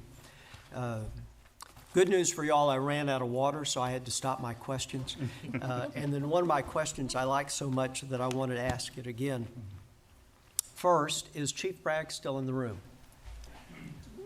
Chief, embodied within this document of the campus and district improvement plan that we are required by law to address is the statement about your goal of having achieved the recognition that was you achieved and were honored with this evening. But I have a series of questions for you. One, what does this process mean for the average officer within the unit? What does it mean for the unit? And then third, what does it mean for the Cy-Fair community? For the officers in the entire department, having a set of standards and goals and restrictions and regulations that we're all required to follow, it just makes our officers and our entire department better. So that's number one. For our community, it does two things. It gives us professional credibility with our surrounding agencies, and then it also gives us a statement to the community that we're doing things right. Thank you, Chief, and congratulations once again. Thank you, Mr. Jackson. Any more questions? Yes. Linda, I asked you a question last Thursday, and I'm going to ask it again. Within the DIP, we also address special education. Special education has been in the news. Would you comment on whether or not, in your opinion, we are in fact delivering the services that need to be delivered to our students?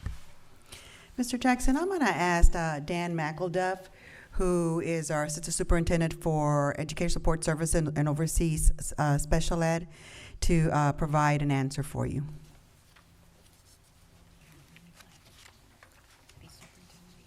Good evening, President Mangoya, Dr. Henry, members of the board. Mr. Jackson, I'm pleased to answer your question about providing services for students with disabilities in our district. I want to make my answer brief, but I also want to give justice to those people who on a daily basis serve our students, the parents, the teachers, and the staff at all of our campuses. I have a couple of key points I'd like to make and share this evening that I hope will answer a number of questions, and certainly yours, Mr. Jackson. Cypress-Fairbanks has and will always continue to follow the federal child fine law of identifying, assessing students with disabilities and providing services without any limitation to the number of students identified or served in this district. In regards to the recent Supreme Court ruling dealing with the appropriate services for students with disabilities, it is important to note that Cypress-Fairbanks in 1997 played a key role in the Fifth Circuit Court of Appeals decision in setting a high standard for Texas as to what is a free and appropriate education for students with a disability. The standard is still in place today. Mr. Jackson and the board, we are not a de minimis provider of services. At Cypress-Fairbanks, we firmly believe that all students are general education students first. This is our philosophy. Some students receive special education, bilingual ESL, and/or GT services to assure access to the rights and services offered to all students. In addition, students with disabilities are provided the best for them through an individual education plan designed by an IEP committee, which includes parents and guardians. Providing the best of services to students is a process, not an event.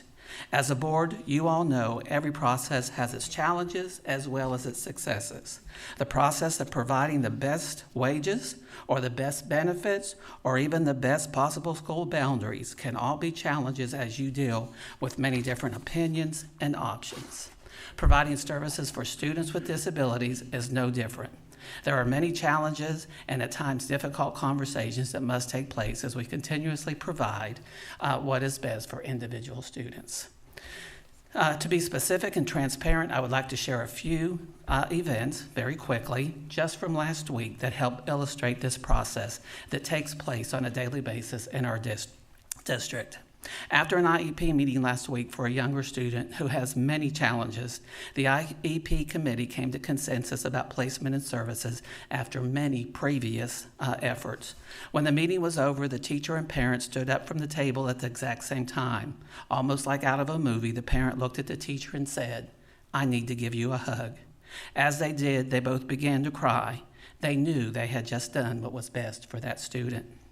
Last week, a conference with a student in one of our high schools who was severely visually impaired and his parent took place. The student is still struggling with the fact that he is almost blind after being able to see up until just a few years ago.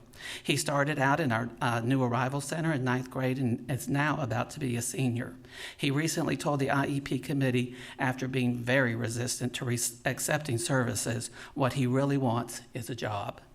Working with a team to provide transition services, the student was offered a job that afternoon by Club Rewind as a program leader. His job will become the means we use to continue providing services this summer. Providing services on the job, not in the classroom, is what is best for this student. A young man who struggled throughout school was provided the best of services his freshman year and successfully worked his way to being a senior. But this past Thanksgiving, he decided he was done with school. He was not going back. Working with the team and his parents, the student was convinced to complete his coursework. I'm very proud to announce we did the best for him, for on Friday, April 7, 2017, the student became the district's newest graduate. He was a class of one, but it was what was best for him. The process of providing services doesn't just happen. It takes time, it takes effort, collaboration, and always putting students first.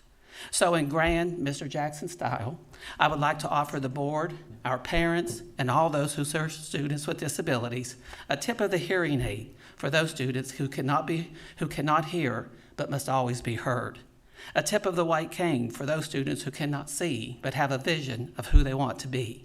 A tip of the assistive technology device that allows the nonverbal student to tell his or her story by electronically typing it out one letter at a time. A tip of the IEP to help assure students are always given what is best to make them a successful individual. And lastly, a tip of the heart. For like all of you, no one takes the job of educating children because it is the best of pay or the best of benefits. We do it because it is one of the best opportunities we have to make things better for each and every student with or without a disability. Dan, thank you very much for a thorough response, but also one with anecdotal evidence. It is an important question. I'm sure we will revisit it from time to time, but thank you and everybody in your staff who works to ensure that our students receive the services that they need. And we are very thankful for your support as a board, Dr. Henry, and to all of you for what you do. And I wasn't down here. I was actually in my office earlier watching the board meeting on my computer. One of the students works with our life skills students in one of the high schools, and I heard that. Is that you? I want to thank you personally for being a volunteer and helping to give students what is best for them. Thank you very much.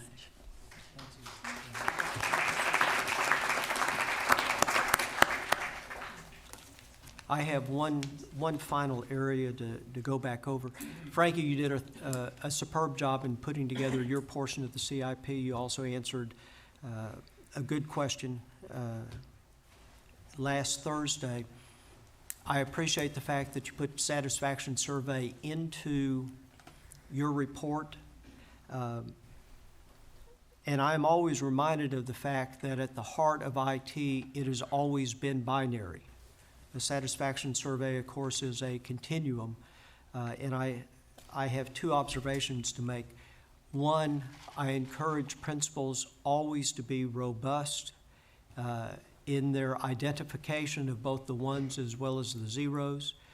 It's necessary. In the IT world, seldom is it a single spot occurrence. It is almost always systemic, but that information flow is critical to make the improvements and the enhancements. And in a project this large, you always have the bits and the bytes everywhere. It is not my job to identify what type of satisfaction survey you should have, but merely my job to observe that the feedback loop does exist and it is being monitored, and as your report showed, you're monitoring it on a monthly basis. So thank you in that endeavor. You're welcome. And that concludes my comments. Alrighty. So a motion has been made, and assuming there are no other questions, is there a second?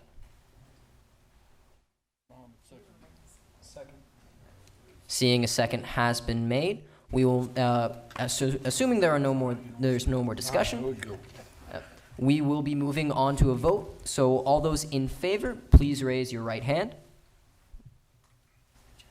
Seeing that's unanimous, that does pass. And we are moving on to item K, which is the board will consider approving the superintendent's contract recommendations to issue probationary term and annual contracts for the 2017 school year for the administrators, non-teaching professionals, paraprofessionals, and teachers. The board approved the superintendent's contract recommendations for the 2017-2018 school year.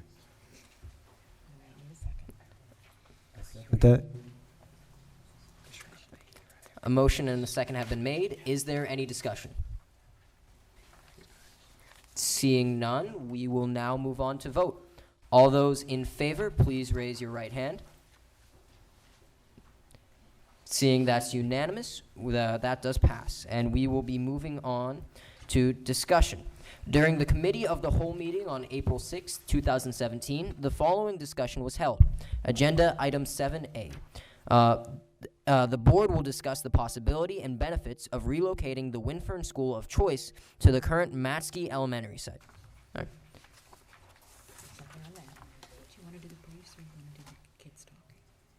Either you want to do the kids first? It's what you. No, let's do the briefs. Okay. We're going to move on to superintendent's briefs. So we're going to move on to superintendent's briefs. At this time, we will go on to the superintendent's briefing portion of the agenda and then into closed session for this item. Dr. Henry will make comments and provide information for the following topics. Thank you. National Library Week. April 9th through the 15th is National Library Week. We would like to thank our librarians who are passionate about putting great books in the hands of kids, making them into lifelong readers, and introducing kids to whole new worlds. This year's national theme is Libraries Transform. CFISD Career Fair. The CFISD Human Resources Department has invited prospective employees who are interested in becoming a part of Cypress-Fairbanks ISD to attend the district-wide career fair on April 19th at the Berry Center. The theme for the Meet and Greet Career Fair is Promising the Best for Tomorrow's Future. The event will feature administrators from district campuses and departments who will interact with prospective teachers and employees interested in joining our district. CFISD Technology Festival. The 8th annual CFISD Student Technology Festival is scheduled for Thursday, April 27th from 5:30 to 7:30 p.m. at the Berry Center. The district-wide celebration of student technology projects is free and open to the public. More than 1,000 projects by students in grades pre-K through 12th will showcase the use of technology in the classroom. More than 4,200 visitors and 1,100 student participants turned out for the 2016 event last April. National Volunteer Week. Throughout the year, our Board of Trustees, parents, and community business partners provide valuable volunteer services to the district students, teachers, and support staff. I would like to recognize and thank all our volunteers.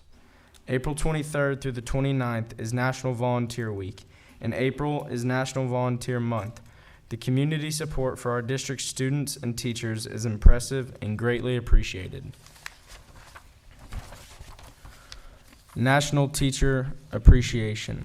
May 1st through the 5th is National Appreciation Week, and Tuesday, May 2nd is National Teacher Day.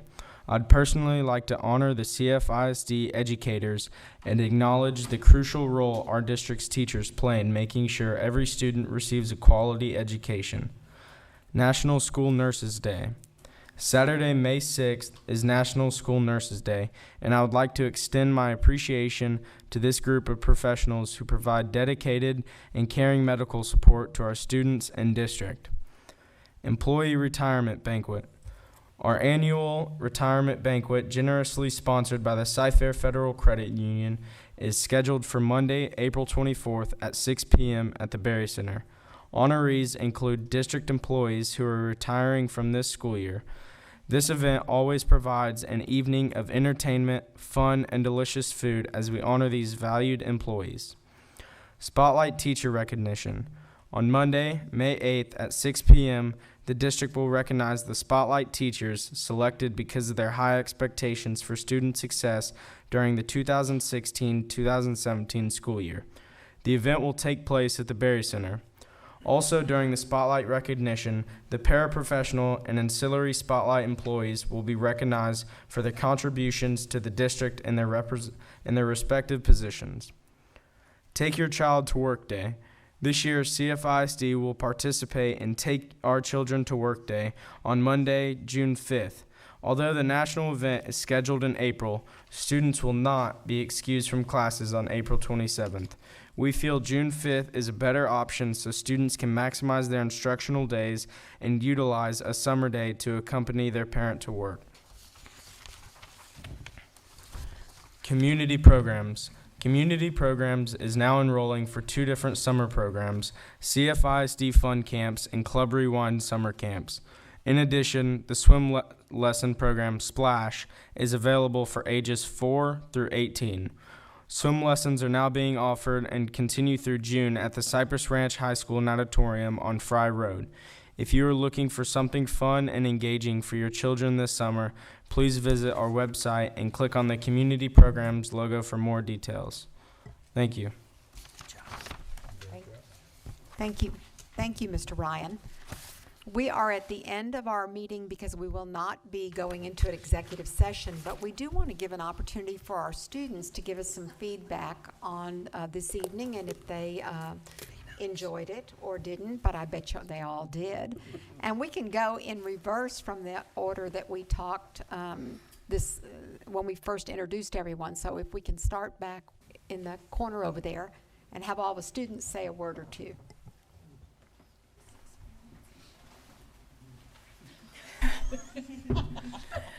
Well, I'd like to say thank you, not only to the Board of Trustees, but Dr. Henry as well, and President Mangoya. I know as part of the Student Superintendent Leadership Advisory Committee, last week we had a really fun time in Austin, having to meet all our legislators and taking a trip with the rest of the kids. And also tonight with the board shadowing event, it's been a really great opportunity for me to take place in both those events and meet not only the people who shape our community, but my wider community as Texas as a whole, meeting our Austin legislators. So again, thank you for sponsoring those kind of events so kids like me can experience great things that'll not only help me right now in school, but later in life as well. So thank you. Thank you. And no. The great people that I've been shadowing tonight. Linda and Teresa, again, thank you so much and Marnie, yes, for making me feel welcome and laughing with me all night. No, we were just giving her gave her some words if she needed them.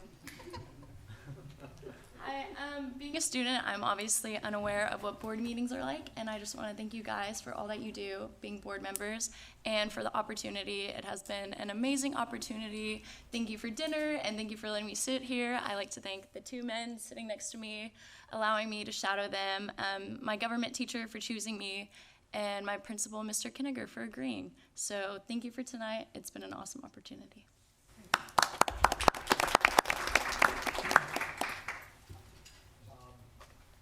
First off, I'd like to thank my economics teacher for nominating me, Mr. Jackson for letting me shadow him tonight, and of course the district for a great, now 12 years of education. As a member of a Boy Scout troop and my band and an intern of Hewlett-Packard, I understand the importance of great leadership and an effective organization, and I'd just like to say it's been a pleasure to be able to witness such great leaders at work in the day-to-day. So thank you for this opportunity.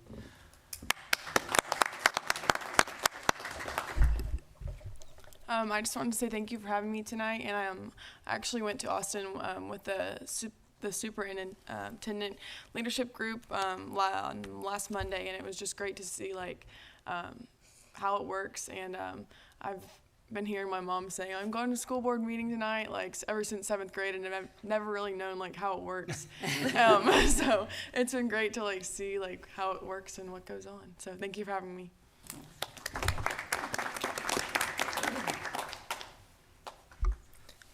First, I would like to start off by thanking my amazing principal, Dr. Henry, for nominating me, and my economics teacher, Ms. Davis. I really didn't know what went on in board meetings, but I see that it takes a lot of time and effort, and I just want to thank each and every one of you personally for the time and dedication that y'all put into this work. I know it's a big district, and you represent it very well, and as students, I'll make sure that I represent it as well as well. And I also like to thank Dr. Ogletree for the experience for me shadowing him. So thank you.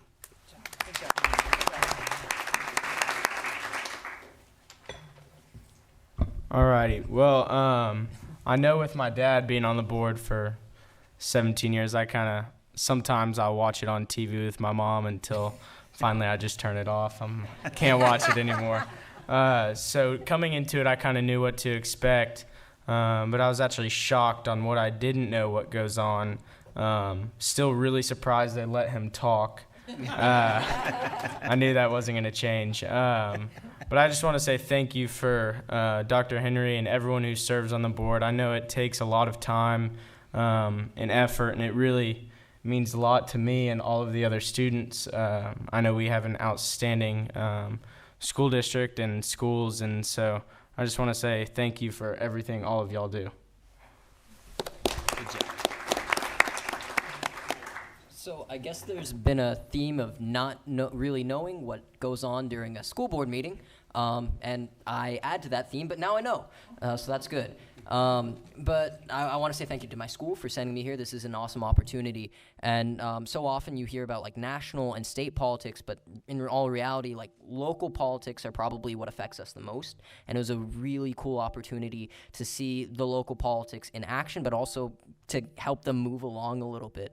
I wanted to say thank you to President Mongoya. She's been incredibly helpful, and I was kind of her for one meeting. I don't know how she does it all the time. So thank you so much. And thank you to Dr. Henry as well. Thank you.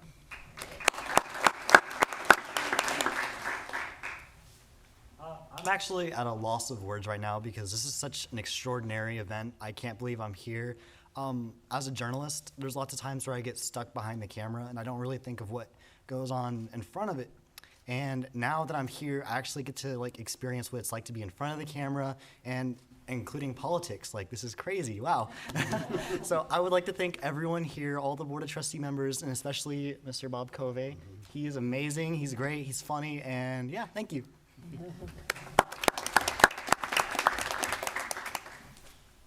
First and foremost, I'd just like to say I'm really grateful to every single board member here, and in the past, I've been to a couple of these meetings repping the Langham Creek leadership programs here. And so we had a previous knowledge as to what goes on, but actually being behind the desk here with all this paperwork, all this computer stuff going on as well, it's very nice to see. And before coming to this program, by the way, I'd like to thank the Langham Creek administration for recommending me. I was told that I was going to be shadowing Mr. Don Ryan. And whoever asked me, hey, who are you shadowing? And as soon as I say Mr. Don Ryan, I always get the reaction like, oh, good luck. And so finally coming in and shaking his hand, he's an awesome, extraordinary guy. I mean, we're having fun, and he's obviously doing something right. That's why he's still here. But I really do appreciate being your shadow member, and I thank each and every one of you for everything that you guys do. Thank you. Firstly, I'd like to say it truly is an honor being here tonight, and it wouldn't be possible without being nominated by my economics teacher and then being selected by my principal, Ms. Michelle. So I'd like to thank them, and then secondly, I'd like to thank you all for allowing us to get this internal look onto the affairs and the politics that happens, within the district, because from the perspective of a student, you just go to school every day, and it's like you don't truly know all the work that goes on behind the scenes. And then I'm grateful to see the internal infrastructure of the district, from the law enforcement perspective all the way, to the teaching perspective, to the parents in the community. And it really is a special opportunity to be here tonight. And then I'd personally like to thank Ms. Blackshear. She's been an amazing mentor, and she's worked me through the ins and outs of what's happened at this meeting tonight and how we've gone through the agenda. And yeah, I would just like to thank you all for having us here tonight.